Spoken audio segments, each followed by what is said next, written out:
Alright, RFID on board, and you know what, friends? Let's deep viral na, trending pa, viral booster pa more.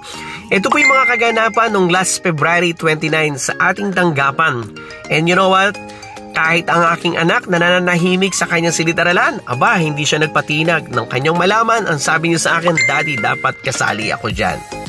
Pre, hindi magpapatinag at magpapahuli ang inyong mga nasa harapan, nagwagwapuhan at nagtitikasan. Sa mga susunod na pagkakataon, katulad ng iyong nasaksihan, dapat ang buong grupo mo ay kasama sa kasiyahan.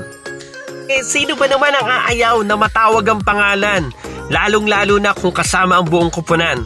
Tiyak diretso sa harapan para doon awardan. Ito pagtitipon, kasiyahan, walang pagsiglan. Kahit ako gustong pagtripan ni Pastor Alan. Yan.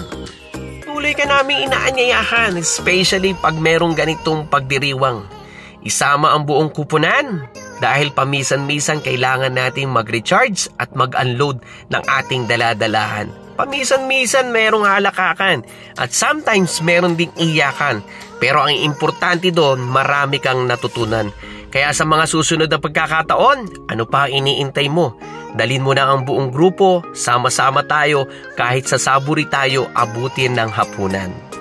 Kailangan na humaba ang kwentuhan at halakhakan. Basta't busog ang tiyan. At higit sa lahat, busog ang ating kamalayan dahil si Sir Rico ang bahala dyan. Kaya sa inyo po lahat, tandaan po natin sa bawat sakripisyo at sa bawat pangarap na gusto nating matupad. Palagi po ito meron nakalakip.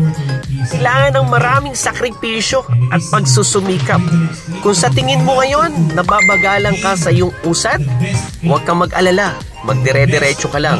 As long as nakapokus ka sa target mo at gusto mong pangarap na matupad, gigising ka isang umaga, magugulat ka na lang. Lahat ng bagay na iyong inaasam ay nandyan na sa iyong harapan. Tandaan mo palagi, walang success na madali. Lahat ng bagay na mayroong value ay pinaghihirapan. Lahat ng bagay na gusto nating ma-achieve ay ang sarap i-celebrate.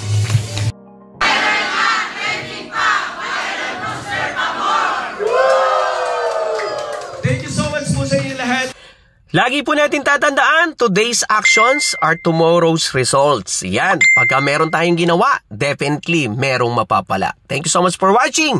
Share po natin yung video na to. To God be all the glory. I love you all. Bye-bye for now!